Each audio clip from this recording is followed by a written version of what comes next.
This feels so weird right now. It's been a minute, right? So welcome back to the Mind If I Crash podcast.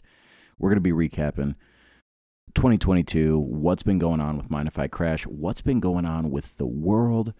It's a crazy time to be alive right now. I think we all know that. I've missed you. I love you. Let's get into today's episode.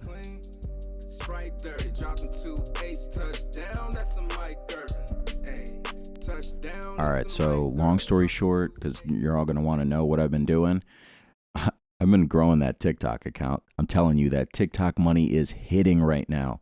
If you are considering making content, if you do anything online, make sure you have a TikTok account because that live money hits different. I'm telling you.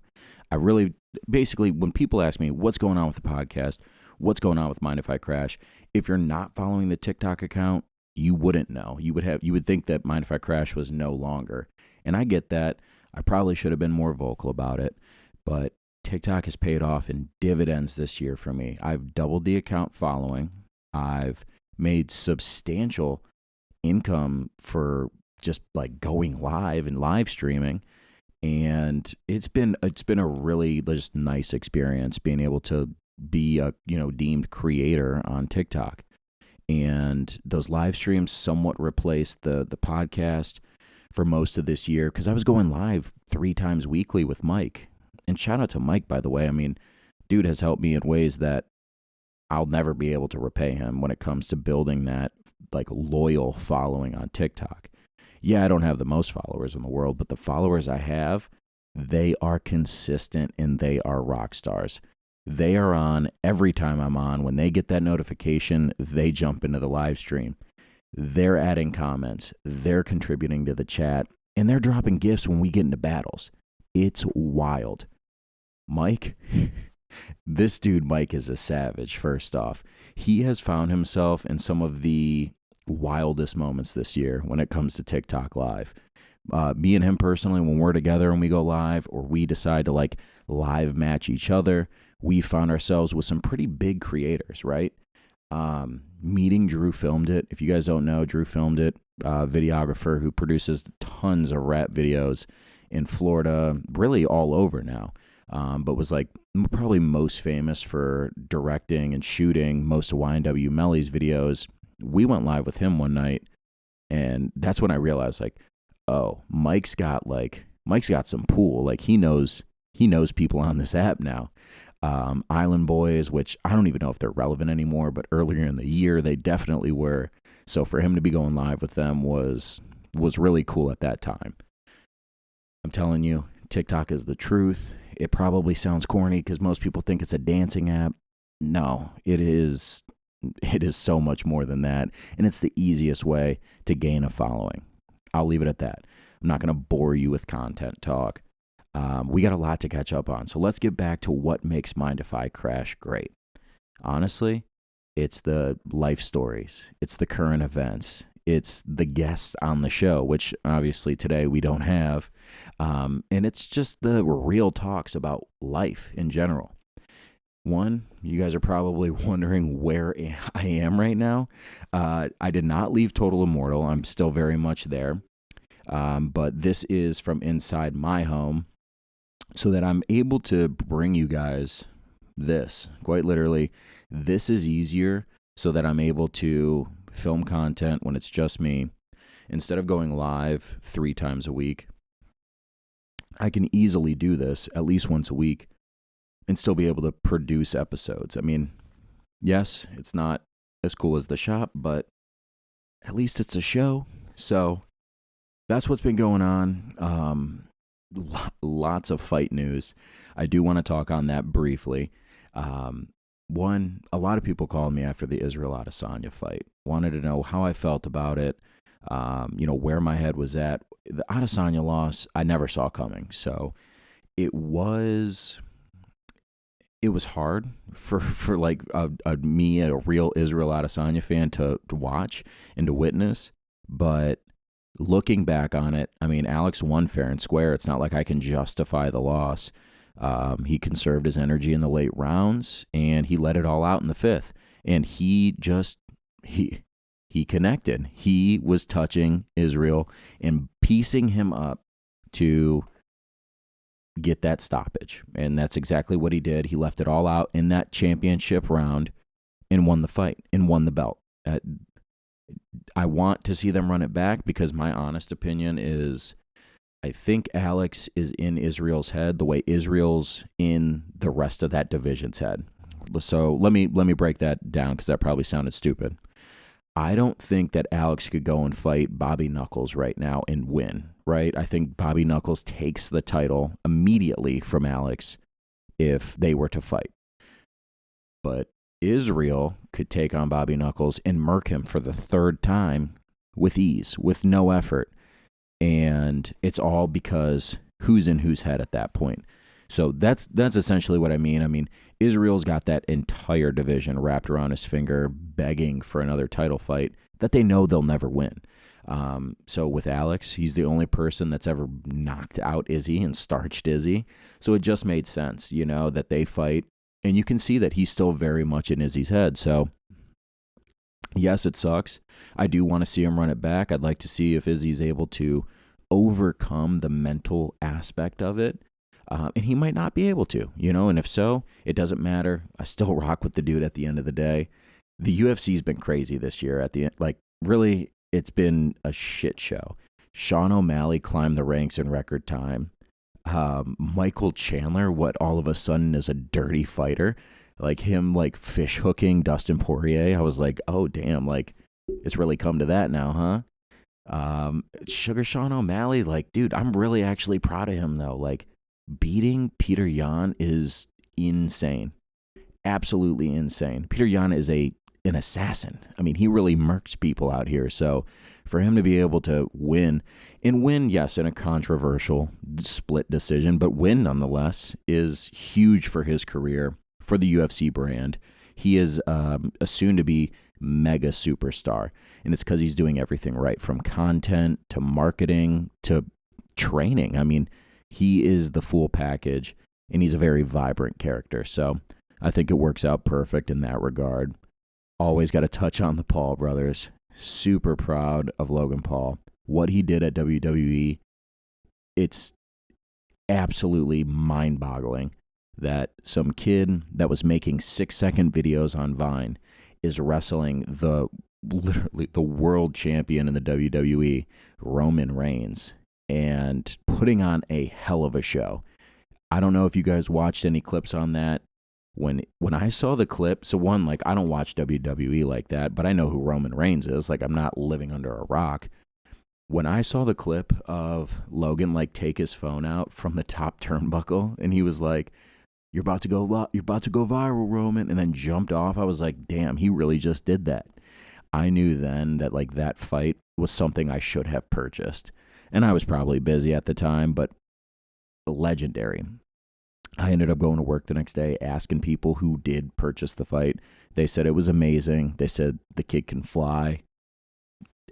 If you're from Ohio and you don't think what those two have been able to do is impressive, you're a super hater. I'm not saying you have to like the dudes. I'm not saying you have to respect them. But what they did is fucking impressive. And I'll leave it at that, right? Guys, I do want to catch you up on just like the funny things, the funny moments of what's been going on with me lately, because I feel like that is a major part of what makes this show great. So we're going to take a quick break and we'll get right back into it. So let me start by saying this. Dating in 2022 is chaos.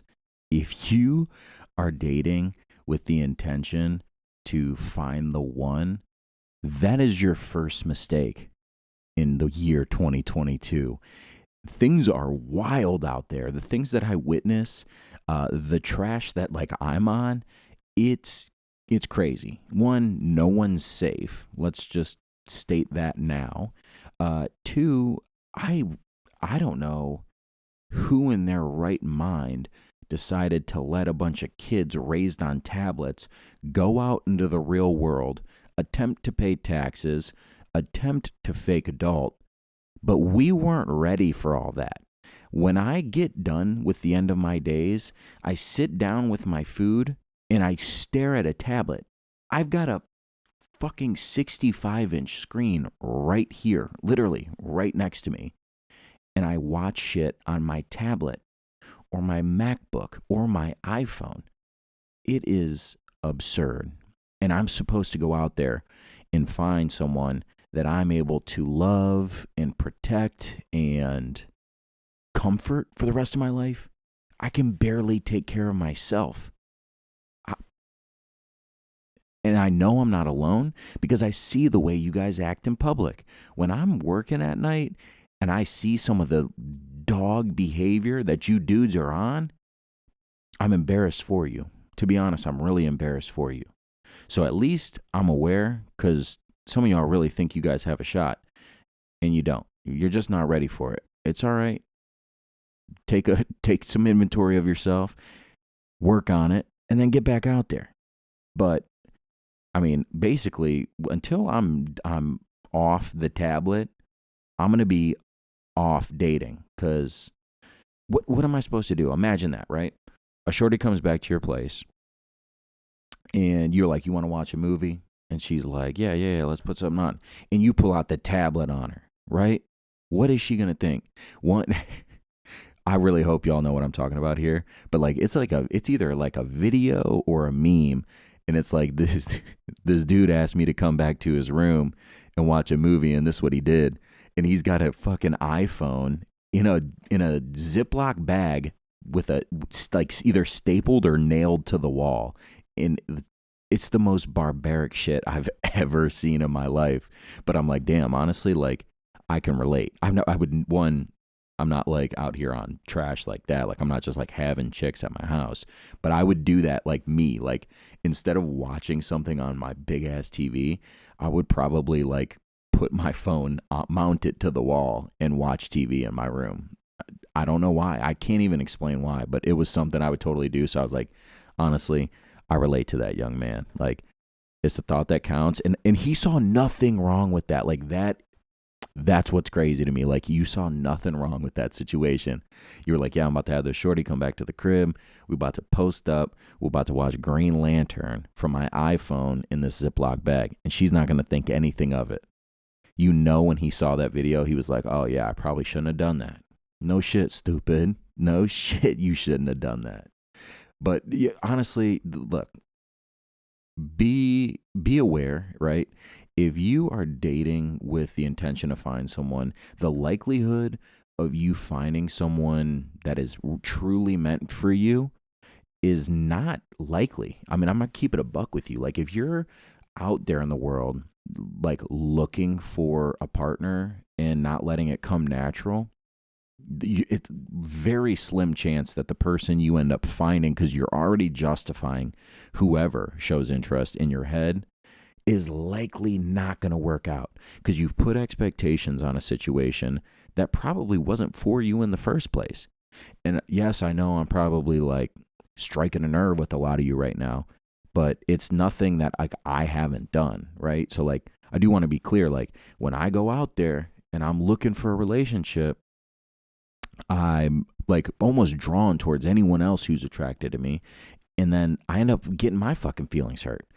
And I'm like, damn, these signs were obvious. Like the signs that this wasn't going to work were obvious. Whether it was me or her or both of us, it was so obvious, but I didn't want to see it because I was consumed by like, oh no, it's like, it's cuffing season. I need to find someone. No, don't live your life like that. Like it's bogus. Let that come natural. Find the right person for you. And then enjoy the benefits of being in a relationship with someone who's right for you. There's a lot of people that I know that are in relationships that I know aren't right for them, but it's not my place to tell them that, right? And so I'm not going to. But I've fucked around and got my feelings hurt like multiple times this year because I've put expectations on something that wasn't for me. I had no business being in the situationship, but I was bored and I wanted to, so I did it. And look at me now. I'm out here talking some bullshit, hurting other people's feelings. What, because I got hurt? Stop playing. Stop playing. However, I will say this. Um, on the opposite side, I've seen some relationships come together this year that are quite literally a match made in heaven, and it's been working out perfectly. They weren't looking for anything. And the coolest part is, like, one, there's really only one couple I'm referring to here. And if you're listening to this, yes, it's about you two, because you guys will be, of course, you're with each other right now. That's the only one. And watching people who, one, deserve each other, but two, are like perfect for each other and met like totally by coincidence, that shit is beautiful. To be someone who cares about both of them and to watch it just like become something that like it restores my feelings about like true love.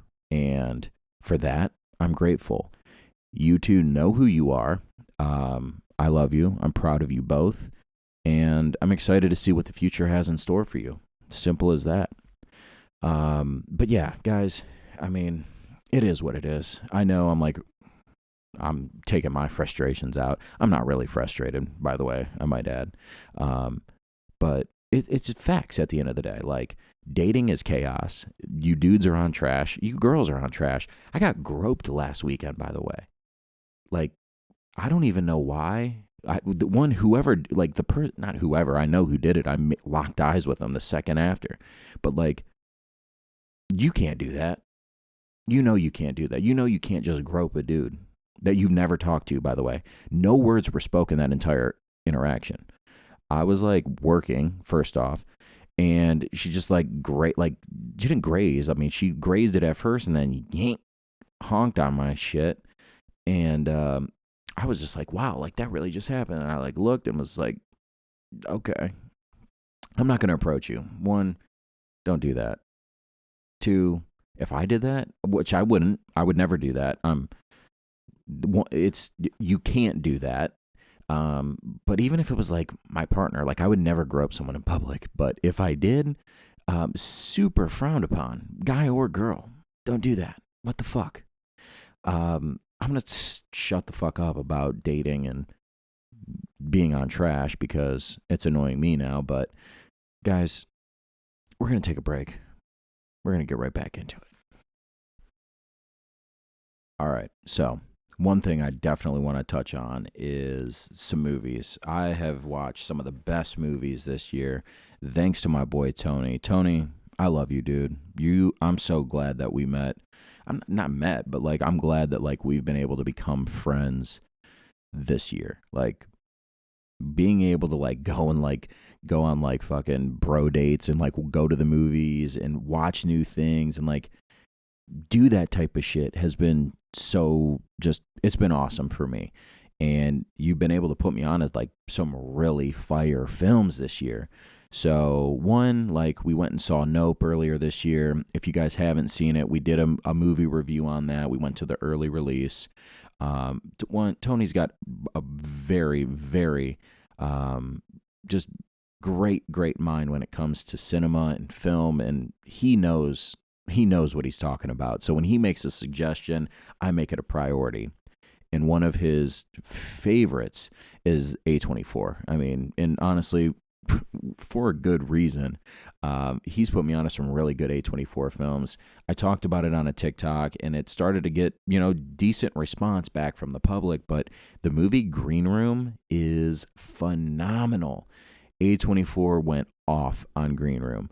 It's about like it's a punk band that is playing at like a skinhead bar, and essentially they're there on like a broke punk rock band shit. They're doing paid gigs and kind of living out the van. So they go to this place, realize it's a skinhead bar, and to like fuck with them, they play the song by the Dead Kennedys called Nazi Punks Fuck Off. And so they play the song, piss off the crowd, and find themselves in like a tight bind. I don't want to give away too much information, but that right there is really all you need to know. And it gets crazy from there on out.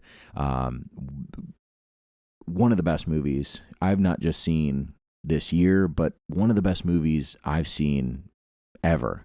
I'd say it's in my top five. Yeah, I'd say my top five independent film list, just probably top five all time. This movie is nuts from start to finish. In my opinion, it's a very real take on what I think people would do in that situation, like a situation where you feel trapped. You quite literally are trapped. You got to watch it to understand, but let's just, hats off to A24. The X, Pearl, I mean, so many bangers that they've done this year alone. It's really hard to not love and admire everything that they put their hands on. If you haven't seen X, totally would recommend.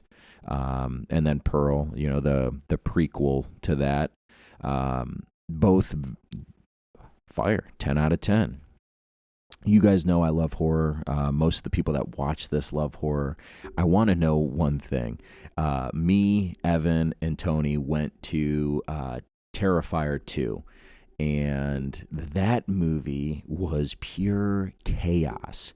I will say one of the wildest kill cams ever that like I've ever seen in a horror movie was in Terrifier 2. That was a wild ride. That was an emotional roller coaster of a movie.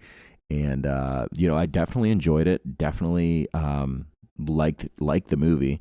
But those kills are intense. And one in particular had me like thinking about it for a while. Like, I know I didn't just witness that. Great movie. If you've seen it, let me know what you think. But I will be honest, if you haven't seen Terrifier or anything with Art the Clown, maybe don't. Like, if you don't really admire horror, it's not the movie for you. I'll keep it a buck. There's no point in watching that because it's disturbing at times. Like, it is a lot to take on. I think just my admiration for horror and like independent shitty horror movies at that is what like brought us to the theater that day. But all of us grown men, none of us were afraid to admit that was fucking intense. So if you've seen it, I want to know what you think about it. The chick, like the girl that's the lead in that, ice cold, by the way, ice cold. But good movie through and through if you enjoy that type of shit. And look, before we wrap it up, I do have to address some of the things going on in the world right now. One, Kanye West. Kanye, I loved and adored Kanye most of my life, honestly. I think most kids growing up did that are my age or near my age because he was very influential. Still to this day, like you can't take away his music talent.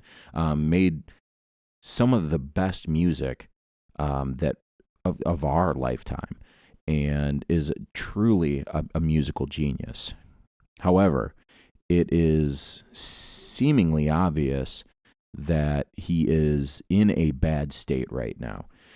I really, really hope that his opinions are not what he is projecting right now, but that I think that that's like a part of me giving him the benefit of the doubt and understanding that there is true mental illness that is being undiagnosed, not undiagnosed, untreated, and also like the media is pumping exposure into the situation.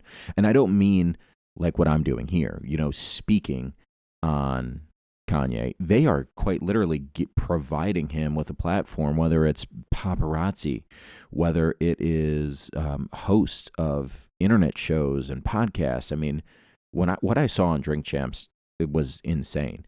What I saw on Alex Jones' show was absolutely fucked up. There is no other way to put it. Spewing hate speech is something I don't. I'm glad about this, right? We aren't here to stand for it at any level, and it's not okay. It's not okay to say the things that he's saying. A part of me wants to believe that he will get help, and will feel remorse for the things that he's saying and announcing publicly. I also want to believe that he doesn't actually feel that way. However, there's no telling what the next steps are. I mean, every time I think it can't get worse, it gets worse for Kanye. I mean, he makes it worse for himself. It's not like he's getting dealt a bad hand. He's making it worse for himself. But like Nick Fuentes, dude, you're a clown, bro. You are an absolute clown. If you rock with Russia, you're a bitch, and so is your mother. Like, there's no other way to put it. And you teaming up with Kanye, like, what? Like, y'all are some power fucking couple? No, you're not, bro. Nick Fuentes, you're corny as fuck, and Kanye is mentally ill. That's the facts of the matter here. Um, but at the end of the day, this is where I have concern.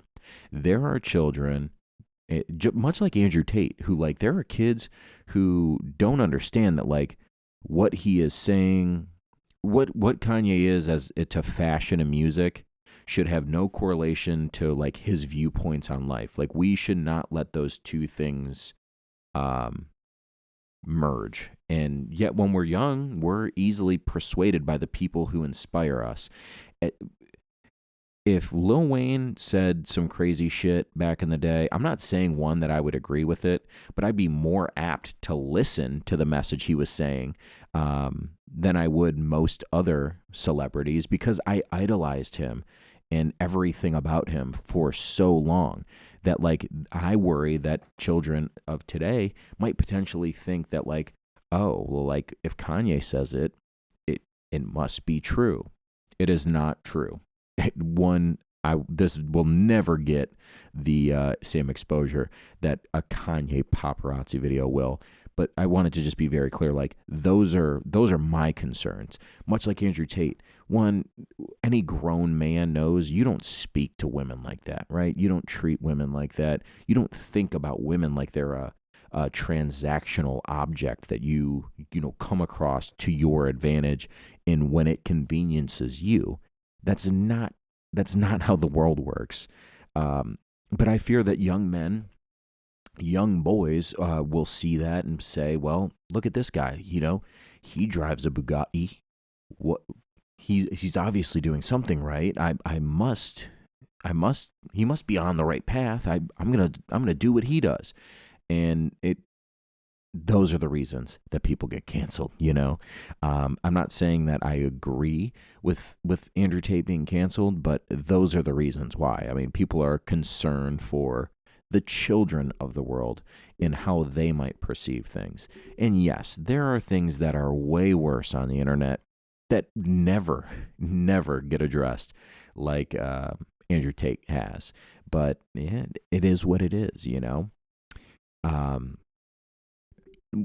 Overall, I am curious to kind of see what happens with Kanye. I pray that he gets better. I'd love to know your guys' thoughts on the situation.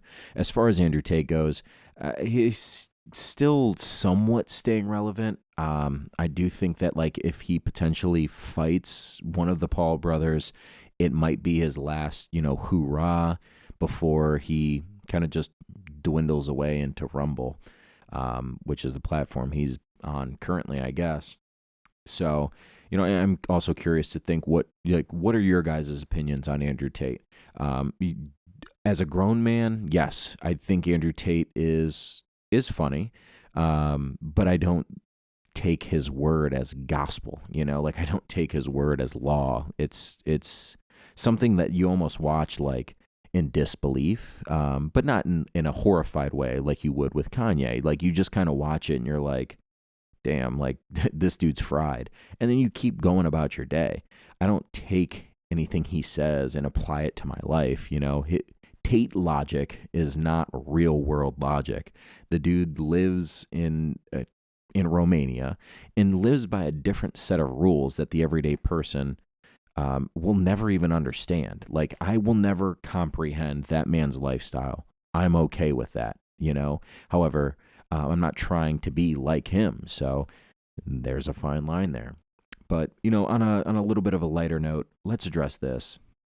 Liver King, if you guys don't know who Liver King is, he is the mega man who has built his brand based on being, an all natural, fitness guru who essentially, eats raw liver and, animal testicles for like mega doses of protein and, to essentially like help the body thrive. And he's built like a bionic man. I mean, this dude is a shit brick house and he's older too. Like, I want to say he's like maybe late 40s, early 50s, old and built like a tank. And he's always claimed that he was all natural. Joe Rogan called him out a while ago on it. And he was like, no, man, like I'm all natural. I'm not on supplements, this, and that. And people were like, all right, like, I mean, he's out here eating a fucking pound of liver a day. Maybe he is. Maybe he is natty.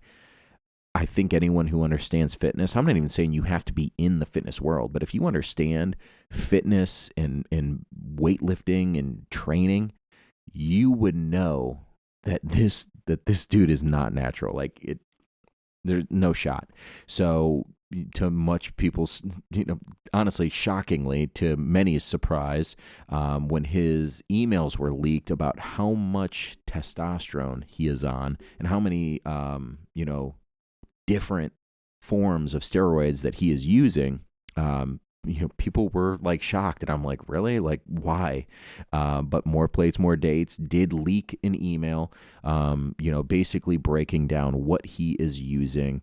And he's spending like, I believe, $11,000 monthly on steroids and supplements that, he needs to obtain, yes, legally from a doctor, but they are steroids, which then, catch the lie that he's been claiming he's natural. Just because it's prescribed by a doctor and, you're supervised from a medical professional, it doesn't change the fact that you are not of natural build. So that has been very entertaining. If you know Liver King, I'm sure you know this already. However, very, very strange. I will have already had a picture of him up and running throughout this segment. So if you don't know, look at the man. Just look at the dude. Crazy. Guys, it's felt really, really good being back, being able to just talk, speak what's on my mind. And honestly, just to bring you an episode, these quick ones, like I say, they're the best ones sometimes. Just a quick check-in. We'll try to focus on, getting back to the shop, hopefully having me and Mike on, do a quick episode together, talk about everything going on, and kind of get things rolling again, But like I said, if you guys aren't, make sure you subscribe to the Mind If I Crash TikTok account. Make sure you subscribe to my co-host, Mike Huff, and show some love, man. Jump into the live chats, give us your opinions, ask us questions. Enjoy it. It's a vibe some days, quite honestly. It sounds corny. It's the best way to put it. It's a vibe some days. It's always a good time in there. Interact with us, watch us battle, fucking meet people. I got a dude in there, Rockstar. This dude is constantly hitting on somebody's mom in the chat, and it makes it so entertaining. It's moments like that I really love having Mind If I Crash, the platform. So with that, I thank you. I love you. Share the comments. Let me know your opinions. Don't forget, like, comment, subscribe, and I'll see you guys next time. That's a Mike Irvin. Dropping 2 ace touchdown. That's a Mike Irvin. Ride clean, strike dirty. Dropping 2 ace touchdown. That's a Mike Irvin.